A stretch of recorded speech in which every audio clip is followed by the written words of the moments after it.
मस्तपैकी संध्याकाळी पावभाजी केली होती, पावभाजी खाल्ली आणि मग काय निवांत झोपले. लवकर उठायचं होतं सकाळी, आधी त्याला कामावर जायचं होतं.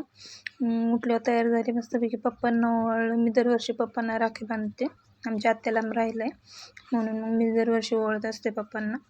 आणि पप्पांना ओवाळल्याच्यानंतर राखी वगैरे बांधली, पप्पांचा आशीर्वाद वगैरे घेतला. पप्पांनी मस्तपैकी मला 500 रुपये दिले.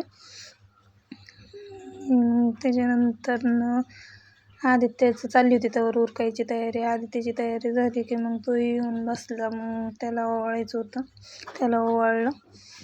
त्याचं चाललं होतं आपलं काहीतरी ओवाळलं वगैरे त्याला असं व्हिडिओ वगैरे काढायला आवडत नाही. तो खुशीला म्हणत होता व्हिडिओ काढू नको म्हणून, तरी खुशीने फोटोच्या नावाखाली गपचूप व्हिडिओ काढलेला. आणि मग त्याच्यानंतर त्याला ओवाळलं. परत मग म्हणजे मामाची मुलं मावशीची मुलं येणार होती, त्यांची वाट बघत बसलेले. हा माझ्या मावशीचा मुलगा आहे बरं का. हे पोरं दरवर्षी मुलं माझ्याकडनंच राखी बांधून घेतात. हे मामाचा बारका मुलगा आहे. याने कॅडबरी सेलिब्रेशन आणलं होतं आणि मावशीच्या मुलांनी साडी आणली होती, ते शूट करायचं राहिलं. हा मावशीचा मोठा मुलगा आहे.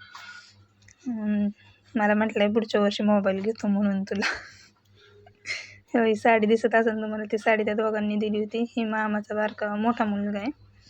आणि एवढं सगळं झालं मस्तपैकी आम्ही सगळ्यांनी फोटोशूट केला. मस्त गेली रक्षाबंधन.